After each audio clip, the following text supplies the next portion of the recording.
আসসালামু আলাইকুম প্রিয় দর্শক, আপনাদের সবাইকে পবিত্র এই মাহে রমজানে স্বাগতম জানাচ্ছি বাংলাদেশ লাইভের বিশেষ আয়োজন রকমারি ইফতারে। আমি সোনিয়া।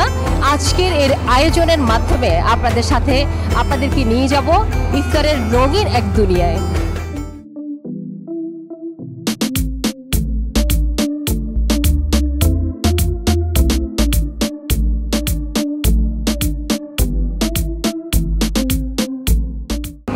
আজকে আমরা আছি বারকোড ফুড জাংশনে, যেখানে পাওয়া যাচ্ছে একাধিক রকমের সুস্বাদু ইফতার আইটেম। এখানে বাজারের ক্রেতাদের সঙ্গে আমরা কথা বলবো এবং তাদের পছন্দের খাবারের গল্প সম্বন্ধে জানবো, আর দেখব কিভাবে এখানে প্রতিদিন নতুন সাজে সাজানো ইফতার আইটেম তৈরি করা হয়। প্রথমেই জানাতে চাই এখানে আপনার বিশেষ ইফতার আইটেমগুলো কি কি এবং কিভাবে প্রতিদিন এই খাবারের প্রস্তুতি হয়। তো আমাদের বিশেষ যদি পুকুরে ইফতার বলি, জি, আমাদের বিফ কাটা মশলা আছে, বিফের কিছু কারি আছে অনেক পপুলার। আমাদের হালিমটা ইউনিক, আমাদের হালিমটা খুবই ভালো। তারপর আপনার তেহেরি, পায়া হালিম। সো যেটা সবচেয়ে বড় ক্যাচ বারকোড ইফতার বাজারে সেটা হচ্ছে আমরা যে ট্রেডিশনাল ইফতার, পেঁয়াজু, বেগুনি, চনা, এগুলি যেমন পাওয়া যায় আমাদের এখানে, আবার ধরেন মডার্ন ডে ইফতার যেগুলি জাপানিজ, কোরিয়ান, কন্টিনেন্টাল, এগুলোও আছে। আবার ধরেন কাবাব, হিউজ ভ্যারাইটি কাবাবের। চিটাংশের আমার মনে হয় না আমাদের সমান কাবাবের কালেকশন আর কারো কাছে আছে। It's like huge collection. তারপর ধরেন মিষ্টিগুলি যেগুলি ইফতারের জন্য পারফেক্ট।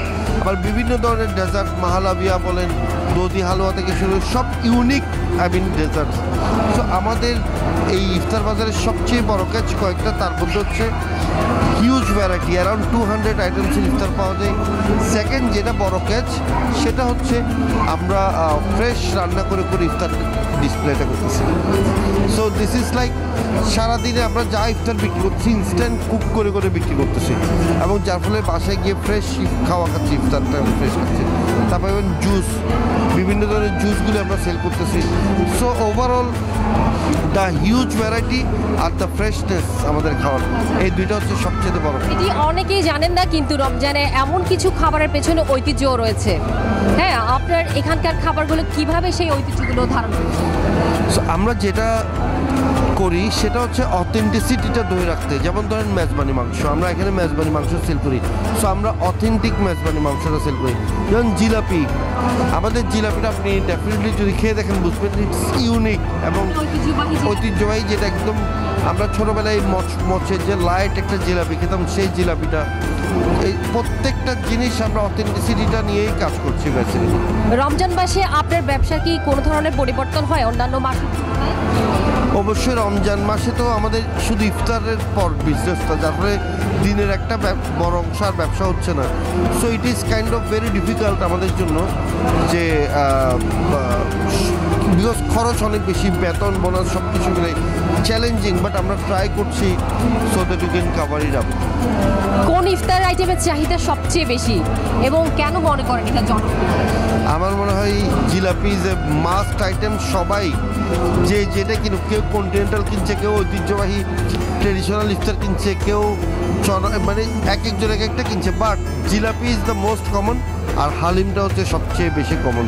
এবার ইফতার উপকরণের দামগুলো কেমন? আগের বছরের তুলনায় কি কোনো পরিবর্তন? আমরা খুব বেশি পরিবর্তন করিনি, আমরা গত বছরের দামটাই রাখছি। অনেকটা ধরেন 1% কিংবা 2% দাম বাড়ছে, বাট জিনিসের দাম যেভাবে বাজারে বাড়তি, সেই তুলনায় আমরা দামটা বাড়াইনি।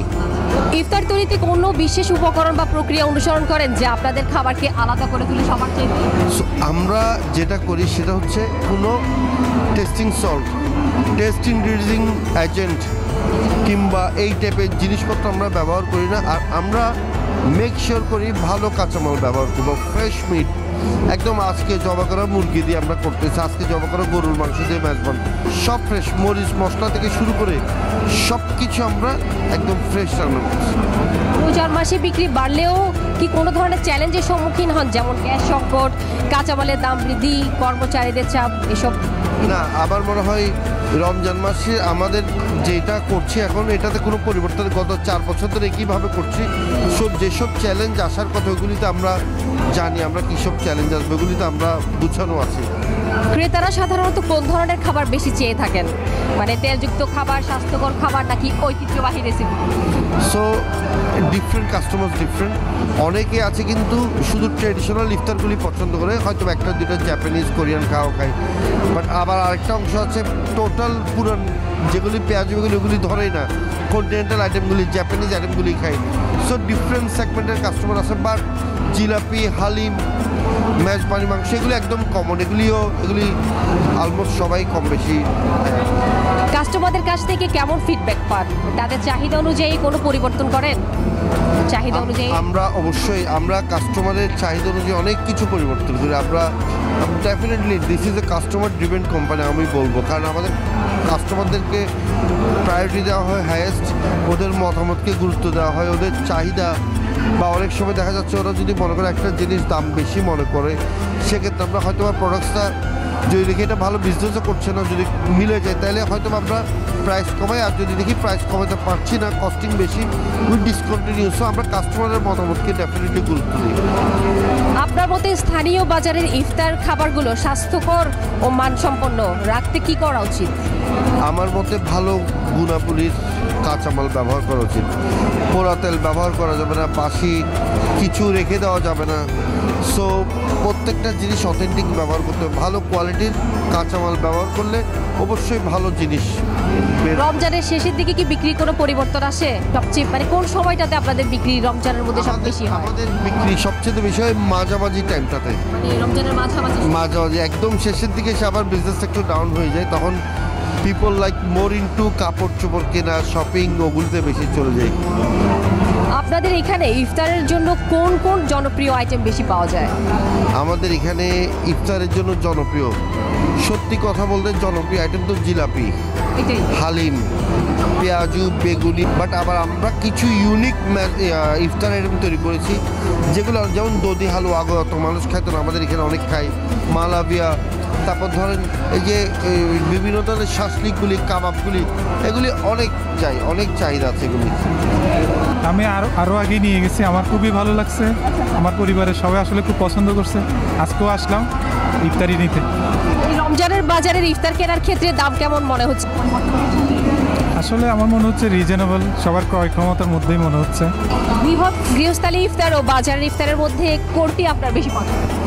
মাঝে মধ্যে আসলে একটু ফ্লেভারটা একটু ভিন্ন আশা করি, সেজন্য আসলে বাজারের ইফতারটার উপরও আমরা অনেক সময় একটা টেস্টটা ভিন্নতার জন্য বাজারের ইফতারের উপর আমরা অনেক সময় করি, নির্ভর। আজকে কি কিনলেন আপনি? আজকে মাত্র শুরু করলাম, পরোটা নিলাম, নান নিলাম, বাকিটা নিব। বাঙালি সংস্কৃতির মধ্যে ইফতারের বলতে তো পেঁয়াজ, বেগুনি, আলুর চপ, চিকেন জাতীয়, এরপর বিরিয়ানি, হালিম, এই জাতীয় খাবারগুলো আমাদের বিশেষ করে পছন্দ। তো এর বাইরেও বার করে কিন্তু বাহারি রকমের ইফতার আছে, যেগুলো আমার মনে হয় মুখরোচক খাবার। যারা ক্রেতা আছেন, ভক্ত আছেন, তারা অবশ্যই এগুলা দেখে দেখে কিনেন। বারকোডের প্রিয় একজন ভক্ত দেখা যাচ্ছে। বারকোড আমাকে অনেক ভালো লাগছে, কারণ বারকোডে অনেক ভালো ভালো খাবার থাকে, আর সব সময় রামাদানে আমি বারকোডে আসি খাবার কিনতে। কোন খাবারটা এখানে বেশি ভালো লাগে? থাই কাবাব। ইনশাআল্লাহ পরবর্তী পর্বে আবার দেখা হচ্ছে। সে পর্যন্ত রোজা রাখুন, ভালো থাকুন, নিরাপদে থাকুন। আল্লাহ হাফেজ।